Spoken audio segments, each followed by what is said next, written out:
अध्याय 287 lily building foundation pills नींव निर्माण की गोलियां को परिष्कृत करना कबीर विल्सन के लिए बहुत आसान था, क्योंकि उनकी दिव्य चेतना पहली बार बिल्डिंग फाउंडेशन पिल्स को परिष्कृत करने के समय की तुलना में अविश्वसनीय रूप से मजबूत थी। उन्हें जरा सा भी दबाव महसूस नहीं हुआ।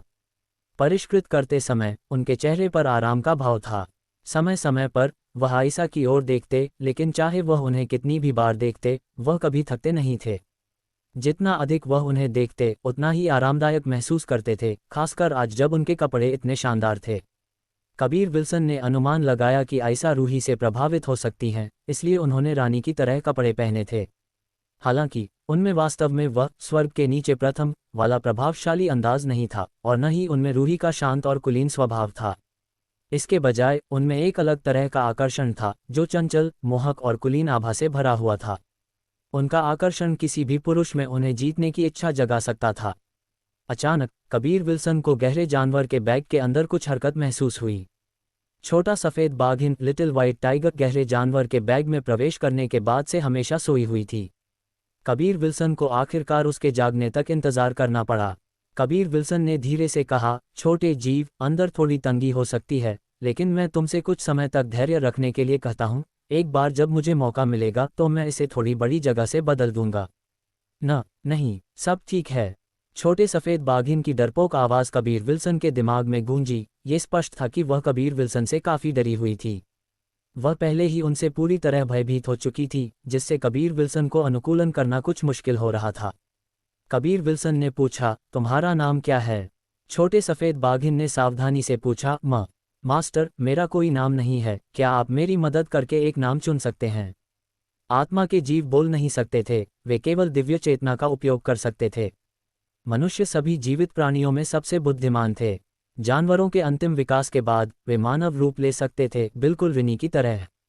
वह शायद ही कभी ड्रैगन में बदलती थी, और अधिकांश समय वह अपने मानव रूप में ही रहती थीं। रिनी ने उत्साह से कहा, मुझे चुनने दो। इससे युवा सफ़ेद बाघिन डर गई, क्योंकि उसे उम्मीद नहीं थी कि कबीर विल्सन के पास भी उनके बगल में इतना शक्तिशाली अस्तित्व होगा, और वह भी एक ड्रैगन। रिनी ने कहा, चूंकि वह एक सफ़ेद बाघिन है, उसका उपनाम लिली हो सकता है, बिल्कुल बहन भूमिका की तरह। और चूंकि वह डरपोक डैन शियाओ लगती है, इसलिए उसका नाम लिली डैन शियाओ होना चाहिए। कबीर विल्सन ने ऊंची आवाज़ में डांटा, डैन शियाओ तुमने इतना मूर्खतापूर्ण नाम चुना। पहले उन्होंने सोचा कि रिनी तर्कसंगत बात कर रही हैं, फिर भी अंत में ये वाहियात निकला। रिनी ने तुरंत एक और नाम सोचा। वह एक मादा मुंह है, उसे लिली मुमू लिली कहते हैं। कबीर विल्सन रिनी द्वारा सुझाए गए नामों से पूरी तरह निःशब्द थे। उन्होंने महसूस किया कि युवा सफ़ेद बाघिन के लिए नाम सोचने के लिए वह केवल खुद पर ही भरोसा कर सकते हैं। उन्होंने कहा, तुम एक बेवकूफ़ ड्रैगन हो, क्या तुम एक भी सामान्य नाम नहीं सोच सकती? तुम्हारे विचार के अनुसार तुम्हारा नाम मूर्ख ड्रैगन या बेवकूफ़ ड्रैगन क्यों नहीं है? एक तरफ सिमी दबे पांव हंस रही थी। रिनी का सुझाव सुनकर उन्हें भी झटका लगा था। दूसरी ओर भूमिका बहुत गंभीरता से सोच रही थी, क्योंकि उनका उपनाम भी लिली था। भूमिका ने कहा, लिली कैसा रहेगा? सिमी शरारती ढंग से हंसी और बोली, क्या ये वह नाम नहीं है जिसका उपयोग वरिष्ठ बहन दूसरों को धोखा देने के लिए करती थीं? कबीर विल्सन भूमिका के सुझाव से काफ़ी संतुष्ट थे। उन्होंने कहा, अच्छा है, तो ये तय हो गया। छोटी बाघिन, अब से तुम्हारा नाम लिली है। जी मास्टर, बहुत बहुत धन्यवाद। लिली ने आज्ञाकारी ढंग से जवाब दिया। वह कबीर विल्सन से पूरी तरह प्रभावित हो चुकी थी। एक सफ़ेद बाघिन द्वारा मास्टर कहे जाने पर कबीर विल्सन को थोड़ा अजीब लगा, फिर भी इससे उन्हें उपलब्धि की भावना भी मिली। कबीर विल्सन ने पूछा, लिली, क्या तुम्हारे माता पिता तुम्हारी चिंता नहीं करेंगे? उन्हें इसकी सबसे ज़्यादा चिंता थी। अगर उन्हें दो गुस्से वाले सफ़ेद बाघों ने पकड़ लिया तो वह पूरी तरह से खत्म हो जाते। लिली ने जवाब दिया, निश्चिंत रहें, दरअसल मुझे उन्हीं ने निकाल दिया था। एक तरफ वह सफ़ेद बाघिन से बातचीत कर रहे थे, जबकि दूसरी तरफ वह गंभीर मुद्रा में एक गोली को परिष्कृत कर रहे थे। इससे तीनों बूढ़े किमियागरों ने चुपके से सिर हिलाया। अगर उन्हें पता चलता कि कबीर विल्सन ने अभी अभी एक युवा जानवर को अपना दास बना लिया है, तो वे निश्चित रूप से खून की उल्टी कर देते। पलक झपकते ही आधा घंटा बीत गया, और कबीर विल्सन के उत्कृष्ट नियंत्रण में भट्टी के अंदर का परिष्करण बहुत सुचारू ढंग से चला। इस समय गोली का ठोसीकरण पहले ही शुरू हो चुका था, और बहुत जल्द वह परिष्कृत करना समाप्त कर देंगे। परिष्कृत करते समय कबीर विल्सन ने अपने बहुत गंभीर रूप से अचानक आलस्य में अपनी कमर सीधी की और जम्हाई ली, जिससे तीनों बूढ़े कीमियागर एक पल के लिए हैरान रह गए। गोली को परिष्कृत करते समय ऐसा करना सही नहीं था, क्योंकि कबीर विल्सन ने अपनी हथेली को भट्टी से हटा दिया था। इसका मतलब था कि लपटों का प्रवाह टूट गया था, जो कि एक गंभीर गलती थी। इसके लिए आयशा जरा भी हैरान नहीं थी, क्योंकि वह जानती थी कि कबीर विल्सन पहले ही बिल्डिंग फाउंडेशन पिल्स को परिष्कृत करना समाप्त कर चुके थे। कबीर विल्सन ने शांति से कहा, मैंने परिष्कृत करना समाप्त कर दिया है। वरिष्ठों, आप जांच कर सकते हैं। तीनों बूढ़े कीमियागर अचानक पसीने से तर हो गए। कुछ ही देर पहले वे इतनी बड़ी गलती करने के लिए कबीर विल्सन को डांटना चाहते थे, फिर भी कबीर विल्सन ने वास्तव में सिर्फ आधे घंटे में परिष्कृत करना समाप्त कर दिया था। चूंकि उन्होंने पहले ही कबीर विल्सन को 100 पिल्स 100 जानवरों की गोलियां को परिष्कृत करते हुए देखा था, इसलिए उन्हें वास्तव में इतनी हैरानी नहीं हुई कि कबीर विल्सन एक बार फिर सफल हुए थे। हालांकि उनके दिल में वे कबीर विल्सन की राक्षसी प्रतिभा से चुपके से स्तब्ध थे। आयशा ने ही ढक्कन खोला। भट्टी के अंदर वास्तव में 4 बिल्डिंग फाउंडेशन पिल्स थीं। इसने लगभग तीनों बूढ़े कीमियागरों को डरा दिया। एक बार में 4 बिल्डिंग फाउंडेशन पिल्स को परिष्कृत करना कुछ ऐसा था जिसके बारे में उन्होंने कभी सुना तक नहीं था। इसे अपनी आंखों से देखने की तो बात ही छोड़िए, उनका मन लगभग कबीर विल्सन के सामने घुटने टेकने का हो गया था। आयशा इसके विपरीत बहुत शांत थी, क्योंकि उन्होंने एक बिल्डिंग फाउंडेशन पिल को निकाला और उसका निरीक्षण किया। उन्होंने कहा, उत्कृष्ट गुणवत्ता। 4 गोलियां, इसके अलावा वे उत्कृष्ट गुणवत्ता की थीं। ऐसा लगता था कि इससे इन तीनों बूढ़े कीमियागरों को एक काफ़ी बड़ा झटका लगा था। यहाँ आकर उन्होंने सोचा था कि वे एक सम्राट की तरह ऊंचा और महान रवैया अपना सकते हैं। वे कबीर विल्सन से उन्हें सलामी देने के बारे में सोच रहे थे, फिर भी परिणाम ने उनके चेहरे को शर्म से लाल कर दिया था। कबीर विल्सन ने हंसते हुए बिल्डिंग फाउंडेशन पिल्स को लिया। उन्होंने कहा, अब आखिरी गोली। आयशा और अन्य लोग इस बात की बहुत उत्सुकता से प्रतीक्षा कर रहे थे कि आखिरी गोली क्या थी। वे सभी शांति से अपनी कुर्सी पर बैठ गए और धैर्यपूर्वक प्रतीक्षा करने लगे। सबसे पहले कबीर विल्सन ने प्रसंस्करण के लिए बहुत सारी सहायक जड़ी बूटियां निकालीं, और फिर उन्होंने दिव्य आत्मा फूल, डिवाइन स्पिरिट फ्लावर और आत्मा बढ़ाने वाली घास, रेजिंग सोल ग्रास निकाली। इन 2 जड़ी बूटियों को देखकर आयशा ने आश्चर्य से एक चीख निकाली। तीनों बूढ़े कीमियागर जानते थे कि छोटी घास और फूल निश्चित रूप से कोई साधारण चीज नहीं थी, लेकिन उन्होंने पहचाना नहीं कि यह क्या था। उन सभी ने आयशा की ओर देखा, लेकिन आयशा ने कुछ नहीं कहा। उन्होंने केवल सिर हिलाया, कहा, उसे परिष्कृत करना समाप्त करने दो, तब तुम जान जाओगे। कबीर विल्सन को उम्मीद नहीं थी कि ये तीनों बूढ़े कीमियागर वास्तव में नहीं जानते थे कि वह क्या परिष्कृत करने वाले थे। वे दिव्य आत्मा फूल और आत्मा बढ़ाने वाली घास को भी नहीं पहचान पाए। ये दोनों एलिमेंटल स्पिरिट पिल्स तत्व आत्मा की गोलियां को परिष्कृत करने के लिए मुख्य सामग्री थे। हालांकि ये दोनों जड़ी बूटियां बहुत लंबे समय से गायब हो चुकी थीं। एलिमेंटल स्पिरिट पिल्स का मुख्य रूप से उपयोग आध्यात्मिक शक्ति को बढ़ाने और दिव्य चेतना की खेती करने के लिए किया जाता था। बेशक इसकी सबसे महत्वपूर्ण भूमिका दिव्य आत्मा, डिवाइन सोल की खेती में थी। कबीर विल्सन को संदेह था कि आयशा एक कीमियागर थी, क्योंकि उन्हें जड़ी बूटियों के बारे में बहुत ज्ञान था। इतना ही नहीं, जब कबीर विल्सन एक गोली को परिष्कृत कर रहे थे तो वह लगन से देख रही थी और वह हर एक कदम को भी समझ सकती थी। अगर वह एक कीमियागर नहीं होती तो वह इन सब चीज़ों को पहचान नहीं पाती। यह आज ही था जब उन्हें ऐसा संदेह हुआ। अगर आयशा एक निपुण कीमियागर थी तो ये कहा जा सकता है कि वह बहुत गुप्त थीं। शुरू में ही सिमी ने कहा था कि वह एक शक्तिशाली महिला थीं। एलिमेंटल स्पिरिट पिल्स को परिष्कृत करते समय कबीर विल्सन बहुत सावधान थे। अब तक ये सबसे मुश्किल गोली थी जिसे वह परिष्कृत कर सकते थे, और वह केवल एक बार सफल हुए थे। आयशा और अन्य लोगों ने देखा कि कबीर विल्सन पहले की तुलना में बहुत अधिक गंभीर थे। उनके चेहरे पर अधिक गंभीर भाव था। इससे उन्हें लगा कि वातावरण कुछ तनावपूर्ण था। ये तीनों बूढ़े कीमियागर दृढ़ता से मानते थे कि कबीर विल्सन निश्चित रूप से कुछ अपरंपरागत, पहले कभी न देखी गई निम्न श्रेणी की गहन स्तर की गोलियां परिष्कृत कर रहे थे। उनकी राय में इस तरह की गोली को परिष्कृत करना जानने का कोई भविष्य नहीं था, और आमतौर पर उपयोग की जाने वाली गोलियां तुलनात्मक रूप से अधिक कठिन थीं जिन्हें परिष्कृत करना होता था। अध्याय 288 सफल। बिल्डिंग फाउंडेशन पिल्स बहुत दुर्लभ थीं, इसलिए उन्हें आमतौर पर इस्तेमाल होने वाला नहीं माना जाता था, हालांकि वे बहुत प्रसिद्ध थीं। जहां तक 100 पिल्स 100 जानवरों की गोलियां की बात है, इसका उपयोग अभ्यास के लिए किया जाता था और इसकी प्रतिष्ठा भी बहुत कम नहीं थी।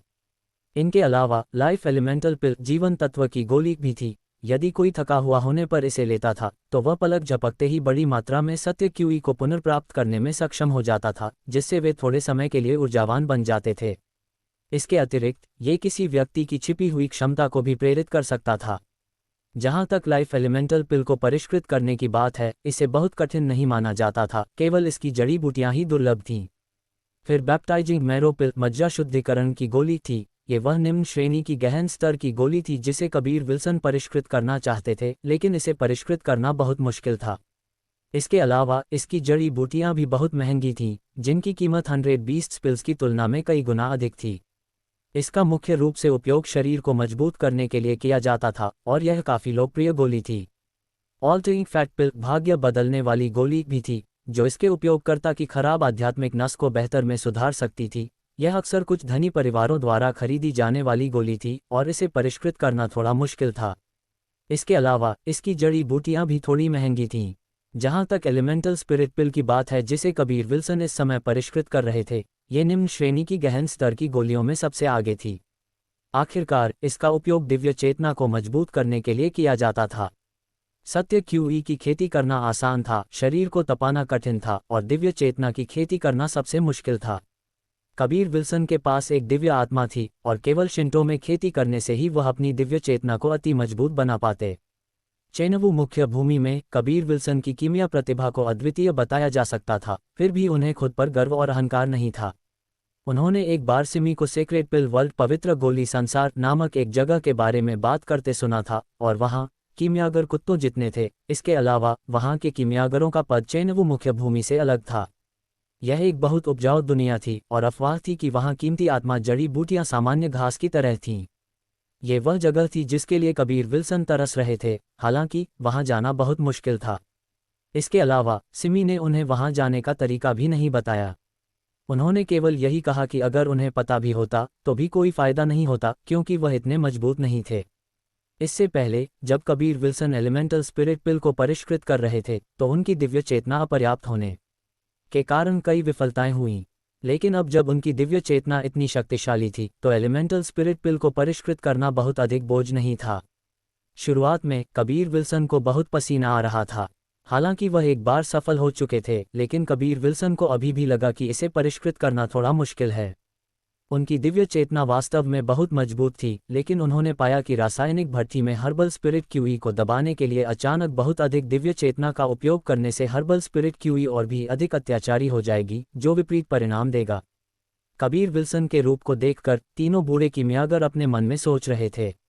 उनकी राय में इस अपरंपरागत गोली को परिष्कृत करना अपेक्षाकृत सरल होना चाहिए। फिर भी कबीर विल्सन को अब ऐसी कठिनाइयों का सामना करना पड़ रहा था। उनके दिल में वे चुपके से खुश थे, कम से कम इस संबंध में वे कबीर विल्सन से बेहतर थे। आयशा गंभीरता से देख रही थी, उनकी सुंदर आंखें बार बार अजीब तरह से चमक रही थीं, जैसे कि वह कबीर विल्सन की भट्टी के अंदर देख सकती हों। वे तीनों बूढ़े कीमियागर भी यह नहीं समझ पाए कि पिल अरोमा पैराडाइज गोली सुगंध स्वर्ग का पर्यवेक्षक इतना मंत्रमुग्ध क्यों था। रिनी ने धीमी आवाज में कहा, यह महिला खुद को छिपाने में काफी माहिर है, वह बहुत जबरदस्त है। वह ध्यान से आयशा को देख रही थीं। आयशा को भी अविश्वसनीय महसूस हुआ। उन्होंने अचानक पाया कि कबीर विल्सन की रासायनिक भट्टी रहस्यमय थी। उनका मुंह मदद नहीं कर सका, लेकिन एक आकर्षक और मोहक मुस्कान चमकी, क्योंकि उन्होंने निर्धारित किया कि कबीर विल्सन की भट्टी बहुत जबरदस्त थी। बेशक जो उनकी उम्मीदों से बिल्कुल बाहर था, वह ये था कि कबीर विल्सन वास्तव में एलिमेंटल स्पिरिट पिल को परिष्कृत कर सकते थे। यह एक ऐसी गोली थी जिसे केवल अपनी दिव्य चेतना पर बहुत सूक्ष्म नियंत्रण के साथ ही सफलतापूर्वक परिष्कृत किया जा सकता था। इसके अलावा कई गोलियों की तुलना में इसमें लपटों के लिए बहुत उच्च आवश्यकता थी। रिनी ने हैरानी से कहा, अविश्वसनीय, इस महिला की दिव्य चेतना बहुत शक्तिशाली है। ऐसा लगता है कि उसने कुछ पता लगा लिया है। कबीर विल्सन के पास इस समय इस पर ध्यान देने का कोई समय नहीं था। वह पिछली बार जब वह सफल हुए थे, उस भावना को तलाश रहे थे। सभी एलिमेंटल स्पिरिट पिल की जड़ी बूटियों को गोली को ठोस करने के लिए उनकी दिव्य चेतना को अवशोषित करने की आवश्यकता थी। वह इन जड़ी बूटियों को बहुत अधिक या बहुत कम अवशोषित नहीं करने दे सकते थे। जरा सी भी गलती विफलता का कारण बन सकती थी। जल्द ही वह सबसे महत्वपूर्ण क्षण पर पहुंच गए थे, क्योंकि रासायनिक भट्टी वास्तव में थोड़ा हिलने लगी थी। ऐसा लग रहा था जैसे भट्टी फटने वाली थी, जिससे तीनों बूढ़े कीमियागर चुपके से मजाक उड़ाने लगे। इससे पहले उन्हें कबीर विल्सन से झटका लगा था, लेकिन आखिरकार वे अपनी गरिमा का थोड़ा हिस्सा वापस पा सकते थे।